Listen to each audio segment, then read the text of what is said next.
बिस्मिल्लाहिर्रहमानिर्रहीम। अस्सलाम वालेकुम नाज़रीन, आप यूट्यूब चैनल देख रहे हैं। मैं इमरान खान हूँ।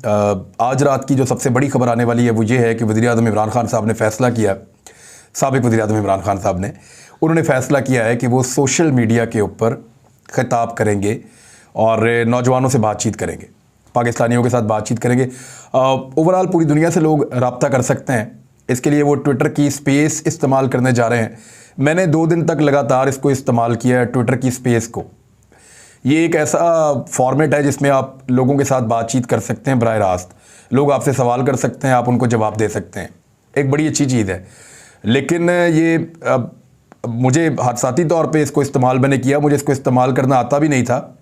कुछ लोगों ने वहाँ पे मदद की, उनका बहुत शुक्रिया। लेकिन मैंने ये देखा कि वो 20,000 पे जाके क्रैश कर जाती है। हमने पाकिस्तान में सबसे बड़ी ट्विटर स्पेस की है 2 दिन। एक दिन भी 20,000 के करीब लोग गए, दूसरे दिन भी उतने गए और वो क्रैश हो जाती है। ओवरऑल ट्रैफिक जो पहले दिन आई थी वो यानी वो 2,43,000 बता रहे थे और दूसरे दिन उससे भी ज़्यादा आई है। बहरहाल इमरान खान साहब जब करेंगे तो मुझे ये पता है कि ट्विटर तो 3 या 4 मिनट के अंदर क्रैश कर जाएगा और बहुत मुश्किल हो जाएगा ट्विटर को सपोर्ट देना इतनी बड़ी ऑडियंस को। दूसरा, वो साथ में कुछ फेसबुक को भी शामिल करेंगे, यूट्यूब को भी शामिल करेंगे। हम अपने इस यूट्यूब चैनल पे आपको वो सारी एक्टिविटी लाइव दिखाएंगे। रात को 10 बजे, आज रात को 10 बजे इमरान खान साहब ये पॉलिटिकल एक्टिविटी करेंगे और लोगों के सवालों का जवाब देंगे, उनसे बातचीत करेंगे और उनको अगला लाएअमल बताएंगे कि वो करना क्या चाहते हैं। लोगों के दिमाग में बहुत सारे सवाल आते हैं और ये सवाल उनके सामने आ जाएंगे इमरान खान साहब के, और वो उसका क्या जवाब देते हैं वो आज रात 10 बजे तक के लिए। एक तो मैंने सबूत इकट्ठे किए थे, मैंने आपसे कहा था कि हम निकालेंगे और आपको बताएंगे कि जो इम्पोर्टेड हुकूमत नामंजूर का ट्रेंड है ये ऑर्गेनिक है या नहीं, यानी असली है या जाली है। जो इम्पोर्टेड हुकूमत नामंतूर का ट्रेंड PMLN ने बनाया था, गलती से बहुत सारे लोगों ने उसको ट्वीट किया, वो जाली ट्रेंड था और उसी के डाटा के ऊपर उन्होंने पूरी प्रेस कॉन्फ्रेंस की थी। अब तक ये दर्द सर उनकी जान नहीं छोड़ रहा, पूरी दुनिया में उनका इश्तिहार बना हुआ है। आज भी जब मैं ये वीलॉग करने बैठा हूं तो ये वाला ट्रेंड जो है सऊदी अरब में टॉप ट्रेंड कर रहा है, यानी कई मुल्कों के अंदर ये बार बार टॉप पे चला जाता है, वहां ट्रेंड बन जाता है। पाकिस्तान में तो नीचे आ ही नहीं रहा। 10-11 दिन हो गए हैं पाकिस्तान में ये टॉप के ऊपर खड़ा है। मैंने 8 दिन का इसका डाटा निकाला, जो पहले 8 दिन का है, 1 हफ्ते का डाटा इसका निकलता है एक्चुअली। तो जो 1 हफ्ते का डाटा है बीच में 18 तारीख तक का, वो डाटा मैंने निकाला और आपके सामने मैं आप रख देता हूं। ये पूरा डाटा ये आपको बताएगा कि ये ऑर्गेनिक है या नकली है, क्योंकि जो नकली था उसके ऊपर तो PMLN ने एक प्रेस कॉन्फ्रेंस कर दी। पहले नकली बनाया, फिर नकली का डाटा निकाल के प्रेस कॉन्फ्रेंस कर दी। अब ये जो असली है इसके ऊपर मैं आपको बता रहा हूं कि असली क्या है। इस पे करें ना प्रेस कॉन्फ्रेंस तो पता चलेगा। देखें, इंपोर्टेड हुकूमत नामंजूर, 1 हफ्ते का डाटा मैं आपको बता रहा हूं और इसमें जो ट्वीट्स हुई हैं 1 हफ्ते के अंदर, 18 तारीख से पहले वाला जो हफ्ता है, 5,04,98,500 ट्वीट्स इसके ऊपर हुए हैं। रीट्वीट कितने किए गए? 82% रीट्वीट हुए हैं, जो बनते हैं 4,15,07,700। उसके बाद जो रिप्लाईज आए, जवाब जो लोगों के आए, 6% इसमें जवाब आए हैं और वो बनते हैं 32,42,000। और इसके अलावा 17% फीमेल्स हैं, खवातीन हैं जिन्होंने इसके ऊपर ट्वीट किया या रीट्वीट किया, और 83% यानी 83% जो है वो मेल्स हैं, मर्द हजरात इसको कर रहे हैं। अब ये एक नक्शा आप देखिए, यहाँ पे पाकिस्तान में आपको दिखाई देगा, यानी ये नक्शे में जो डार्क साइड है वो बताती है रेड, या रेड के साथ आहिस्ता आहिस्ता फिर नीचे दूसरे डॉट्स आ जाते हैं। ये रेड साइड या इसकी साइडों पे जो ग्रीन और ब्लू एक हैवला सा बना हुआ है, ये बताता है कि किस जगह पे इसको ज़्यादा इस्तेमाल किया जा रहा है। तो सबसे ज़्यादा ये इस्तेमाल हो रहा है पाकिस्तान में, उसके बाद ये इस्तेमाल हो रहा है UAE में, और UAE के साथ सऊदी अरब का इलाका है, वहाँ पे भी ये इस्तेमाल हो रहा है। कतर जो है वहाँ पे भी दोबारा ये स्पॉट है, वहाँ पे इस्तेमाल हो रहा है। यूरोप पूरे के अंदर ये फैला हुआ है, हर तरफ ये टॉप ट्रेंड चल रहा है, हर जगह पे इसके ऊपर जो है इंपोर्टेड हुकूमत नामंजूर चल रहा है। बरतानिया में, लंदन में सबसे ज़्यादा है, वहाँ पे आप देखें दोबारा रेड हो जाता है। उसके बाद अगर आप अमेरिका में जाएं तो लैटिन अमेरिकन ममालिक जो हैं वहाँ पे, और अमेरिका के अंदर स्पेशली ये जो है वाशिंगटन में, ह्यूस्टन में और इस किस्म की जो रियासतें हैं, अमेरिका की तकरीबन तमाम रियासतों के अंदर ये फैला हुआ है। लेकिन ज़्यादातर जो उसके साहिली इलाके हैं अमेरिका के, वहाँ पे ये ट्रेंड टॉप कर रहा है। जो इसके अलावा लैटिन अमेरिका के ममालिक हैं वहाँ पे चिली में और दीगर कुछ और ममालिक के अंदर भी ये ट्रेंड मौजूद है। अफ्रीका का जो बर-ए-आज़म है वहाँ पे 5 मुख्तलिफ मुकामात के ऊपर ये ट्रेंड मौजूद है। जबकि मिडल ईस्ट जो अरब ममालिक हैं वहाँ पे कुवैत में भी है, इराक में भी है और कुछ और ममालिक में भी ये ट्रेंड कर रहा है। चाइना में जो साहिली इलाके हैं चाइना के, वहाँ पे भी कई इलाकों में ये ट्रेंड कर रहा है। जबकि मलेशिया में भी ये ट्रेंड कर रहा है, जापान में भी ये ट्रेंड कर रहा है और इंडिया के कुछ इलाकों में भी थोड़ा बहुत ये ट्रेंड चला है। मैं आपको बता देता हूं कि कहां पे इसके ऊपर ज्यादा कन्वर्सेशंस हुई हैं। पाकिस्तान में 32.2%, यूएई में 21.4%, कतर में 15.1%, बांग्लादेश में 13.3%, अफगानिस्तान में 8.2%, ओमान में 6.3%, फिर डेनमार्क, नॉर्वे, स्वीडन, ऑस्ट्रेलिया, इन सब में 4 से 3% के दरमियान है। अब आ जाए ममालिक कौन कौन से हैं जहां पे ये बहुत ज्यादा चल रहा है। पाकिस्तान के अंदर ये चल रहा है 69%, यूएई में 6% और बरतानिया में 6%, Bangladesh 3%, Canada 2%, Australia 2%, Saudi Arabia में भी 2% चल रहा है। कौन से शहर हैं जहां पे ये ट्रेंड सबसे ज्यादा तेज चलता है? 18% ये लाहौर से चलता है, लाहौर सबसे तेज है। कराची में 11% चलता है, कराची बड़ा शहर है लेकिन लाहौर से पीछे है। और यही चीज़ आपको बताती है कि फिर लाहौर में लगता है कि जलसा ज़्यादा बड़ा होगा। कराची में जलसा तो बहुत अजीमुशान था, लाहौर में उससे बड़े जलसे की तवक्को की जा रही है क्योंकि ये ट्रेंड लाहौर से 18% और कराची से 11% चलता है। इस्लामाबाद में ये 10% चल रहा है, दुबई में 5%, लंदन में 3% और सऊदी अरेबिया में 2% चल रहा है। 90% इसके जो ट्वीट हैं वो उर्दू में किए गए हैं 90% और 9% जो है वो इंग्लिश में किए गए हैं।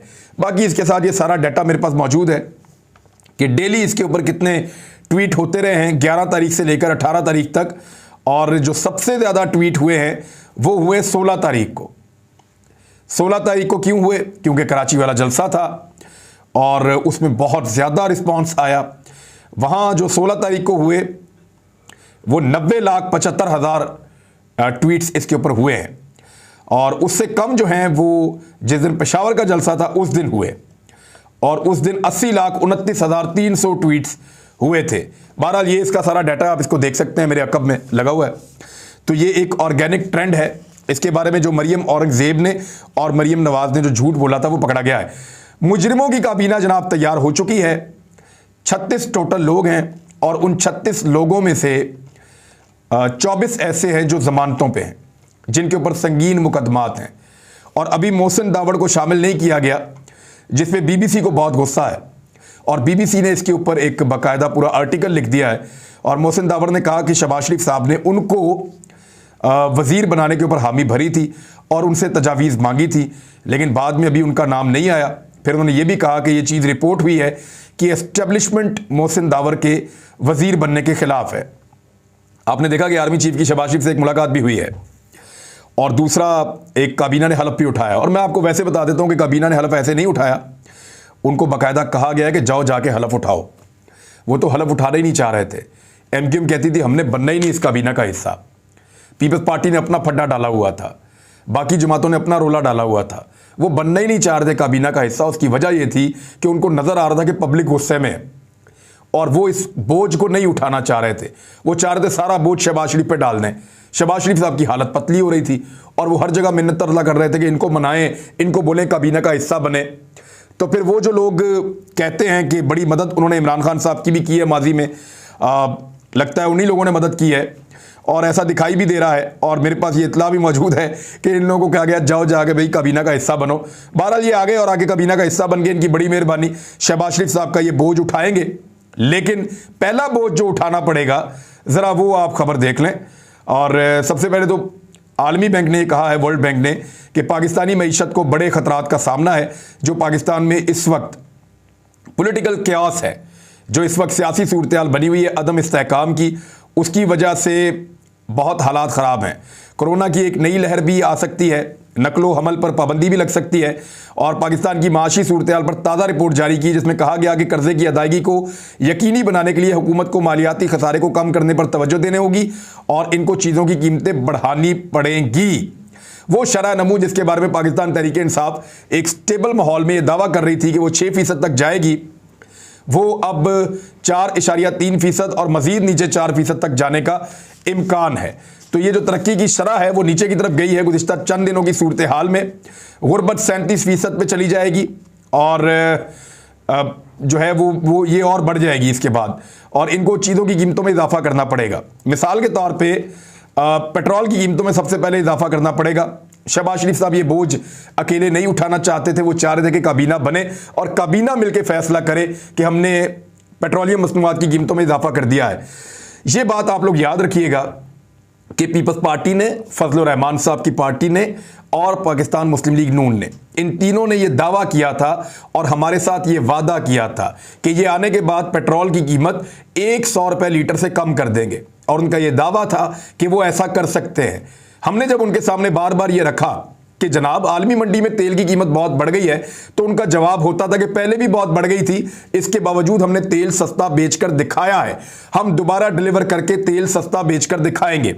अब इस वक्त की कीमत लगभग 150 के करीब है। हम उम्मीद करते हैं कि यह कीमत 100 रुपए तक या 110 115 रुपए तक कर दी जाएगी, लेकिन जो इतला आ रही है वो बड़ी खौफनाक है। ये कोई 250 रुपए का करने वाले हैं तेल और डीजल की कीमत ज्यादा बढ़ाने वाले हैं, जिससे किसानों का खर्चा बहुत बढ़ जाएगा, जो लोग पीटर इंजन को इस्तेमाल करते हैं या ट्यूबवेल को इस्तेमाल करते हैं। तो ये सूरत हाल आपको सामना करना पड़ेगा। आने वाले दिन में बिजली की कीमत में दोबारा इजाफा कर दिया गया है और सिर्फ इंतजार हो रहा है लाहौर वाले जलसे का।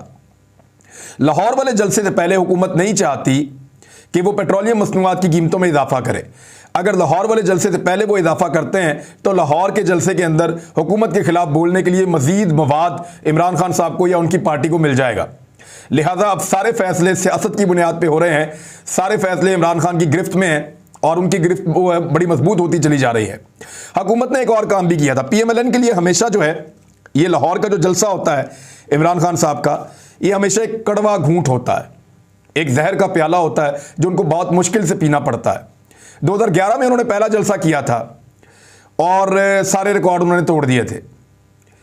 PMLN यहां पे 4 मरतबा उनके वजीर आजम रहे इस खानदान के, 5 मरतबा उनके वजीर आला बन चुके हैं इसी खानदान के, और अब 6ठी मरतबा उनके पास वजारत आला आ रही है।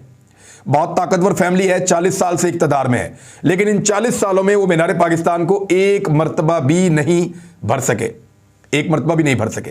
मीनार पाकिस्तान उनका मुंह चढ़ाता है, उन्होंने वो पूरा का पूरा ग्राउंड ही तब्दील कर दिया। यानी गुस्सा इतना है कि ग्राउंड को इतना बड़ा कर दिया कि अब भर के दिखाओ। इमरान खान ने फिर भर के दिखाया। 4 मरतबा इमरान खान साहब इस मैदान को भर चुके हैं और PMLN अपनी 40 साल की सियासत में एक मरतबा भी नहीं भर सकी। अब इमरान खान साहब 5वीं मरतबा भरने का दावा कर रहे हैं। देखते हैं क्या होता है, भर सकते हैं या नहीं भर सकते, क्योंकि यह जलसा फैसला करेगा कि इमरान खान की सियासत आने वाले दिनों में ऊपर जानी है या नीचे जानी है। ये पाकिस्तान तहरीक इंसाफ का वर्कर या पाकिस्तान तहरीक इंसाफ का क्राउड या वो लोग जो समझते हैं कि पाकिस्तान के अंदर एक बैरूनी साजिश के नतीजे में एक हुकूमत गिराकर करप्ट लोगों का टोला लाकर मुसल्लत किया गया है कि 36 उन्होंने वजीर बनाए, उनमें से 24 जो है वो जमानतों के ऊपर है और सबके ऊपर संगीन किस्म के मुकदमात हैं। ये तो हालत है। तो अब ये जो लोगों का रिएक्शन है वो मीनार पाकिस्तान के ग्राउंड में कैसा आता है, इस पे डिपेंड कर रहा है इमरान खान साहब की सियासत का मुस्तकबिल। तो PMLN ने किया क्या, हुकूमत ने, उन्होंने PTA से कहा कि इंटरनेट ही बंद कर दो उस दिन। उनको लगा कि इंटरनेट के ऊपर बैठ के लोग आते हैं, उनको लगा कि इंटरनेट के जरिए से ये पूरी पार्टी मुतहर्रिक होती है, तो इंटरनेट बंद करो। उसकी 2 वजूहात हैं। एक तो ये है जिस दिन जलसा होता है उस दिन इंपोर्टेड हुकूमत नामंजूर का ट्रेंड आसमान के साथ जाके लग जाता है। जिस दिन जलसा होता है उस दिन ये ट्रेंड इतना ऊपर चला जाता है फिर एक हफ्ता पूरा नीचे नहीं आता। तो उन्होंने ये सोचा कि उस दिन एक तो इसको डाउन करो, इंटरनेट को बंद करो। उन्होंने कहा जी इंटरनेट की केबल जो है उसकी मैं आपको पढ़ के सुना देता हूं, PTA ने जो पहले कहा और उसके बाद फिर उन्होंने क्या किया वो भी मैं आपको बताता हूं। और ये एक बहुत बड़ी गलती है। मैंने आपको पहले भी बताया कि एक रिएक्टिव फोर्स है PTI और ये रिएक्शन देती है हर चीज का। तो जब आप इस तरह की हरकतें करेंगे तो रिएक्शन के अंदर ज्यादा लोग निकलेंगे।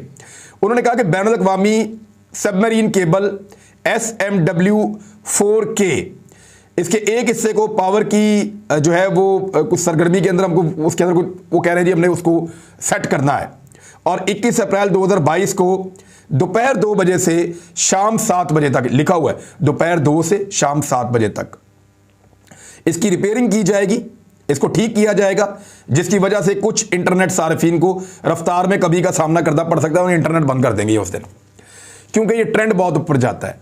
फिर इसी ट्रेंड के जरिए से लोग जलसागाह की तरफ बढ़ते चले जाते हैं। तो जब उन्होंने ये किया तो उसका बड़ा सख्त रिएक्शन आया। उस रिएक्शन के बाद उन्होंने ये ट्वीट डिलीट कर दिया और बाद में कहा कि ये जो काम हम करने जा रहे हैं ये एक्चुअली हम रात को करेंगे, रात 2 बजे से सुबह 7 बजे तक करेंगे, तो कभी भी कर लें, ये एक रिएक्टिव फोर्स है पीटीआई, ये इनके लिए मुसीबत बन जाएगी। जावेद हाशमी साहब ने कह दिया और उन्होंने ये कहा कि मैं चाहता हूं कि फौरी तौर पे इंतखाबात हों, कौम आपको जायज़ वज़ीर आज़म नहीं मानती।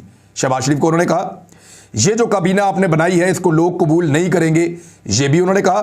फौरी तौर पे इंतखाबात करवाए जाए, ये भी जावेद हाशमी ने कहा है। नवाज शरीफ का नाम ECL से निकालने के लिए दरखास्त दायर की गई और जो दरखास्त लाहौर हाई कोर्ट में दायर की गई वो दरखास्त मंजूर हो गई है समाअत के लिए। मैं वही जुमला जो अक्सर बोलता हूँ इस ख़ानदान के लिए, वही बोल के यहाँ पे इस खबर को हम ख़त्म कर देते हैं कि शरीफ ख़ानदान का कोई शख्स जब कभी फैसला कर ले कि उसने अदालत से इंसाफ लेना है तो दुनिया की कोई ताकत भी उस फ़र्द को पाकिस्तानी अदालतों से इंसाफ लेने से नहीं रोक सकती। फिर बोल देता हूँ, शरीफ ख़ानदान का कोई भी फ़र्द जब ये फैसला कर ले कि उसे पाकिस्तानी अदालतों से इंसाफ चाहिए तो दुनिया की कोई ताकत उसको पाकिस्तानी अदालतों से इंसाफ लेने से नहीं रोक सकती। फिर इंसाफ उनको मिलकर रहता है। आखिर में एक छोटा सा कंपैरिजन आपके सामने रख देते हैं, बड़ा इंटरेस्टिंग है कि पीटीआई ने कैसी ख़वातीन को वजारतें दी थी और अभी शहबाज शरीफ साहब ने किस तरह की ख़वातीन को वजारतें दी हैं। नंबर 1, शादिया मरी को खातून वज़ीर बनाया गया है। ये डिप्टी स्पीकर अता मोहम्मद माड़ी की बेटी हैं, मरी की बेटी हैं और उनके दादा भी एक सियासतदान थे, रवायती पुराने सियासतदान। हिना रब्बानी खर एक बहुत ताकतवर सियासी ख़ानदान से उनका ताल्लुक़ है। ग़ुलाम नूर मोहम्मद खर की बेटी हैं और साबका गवर्नर और वज़ीर आला पंजाब की भतीजी भी है। मरियम औरंगज़ेब एक मुमताज़ सियासी शख्सियत तायरा औरंगज़ेब की बेटी हैं और वो भी पहले सियासतदान रह चुकी हैं। ये भी यानी ये जिनको ओहदे दिए मौजूदा हुकूमत ने ख़वातीन को वो किस बुनियाद पे मिले आपने देख लिया। अब ये देखें कि पीटीआई ने किनको दिए थे। जरताज गुल वालिद इंजीनियर थे, वापडा के अंदर चीफ आर्किटेक्ट भी थे, तो ये जरताज गुल है, कोई नहीं जानता था, काम करने आ गई। कंवल शोजब एक आर्मी ऑफिसर के घराने से आपका ताल्लुक था और छोटी उम्र में आपने तहरीक इंसाफ ज्वाइन की थी। मलिका बुखारी एक कानून की एक्सपर्ट थी, लॉयर है और उनके बारे में भी ज़्यादा मालूमात नहीं है आपको, कोई सियासी ख़ानदान नहीं है। आलिया हमजा ये पार्लिमानी सेक्रेटरी बराए टेक्सटाइल रह चुकी हैं, एक आम कारकुन है। और शेरी मज़ारी वो भी पाकिस्तान तहरीक इंसाफ की वर्कर थी। और सानिया नश्तर। अब ख़वातीन का फ़र्क और आप अंदाज़ा कर लें कि किस तरह के लोगों को अब लाया जा रहा है और किस तरह के लोग पहले मौजूद थे। अब तक के लिए इतने, अपना ख्याल रखिएगा, अपने इस चैनल का भी। अल्लाह हाफ़िज़।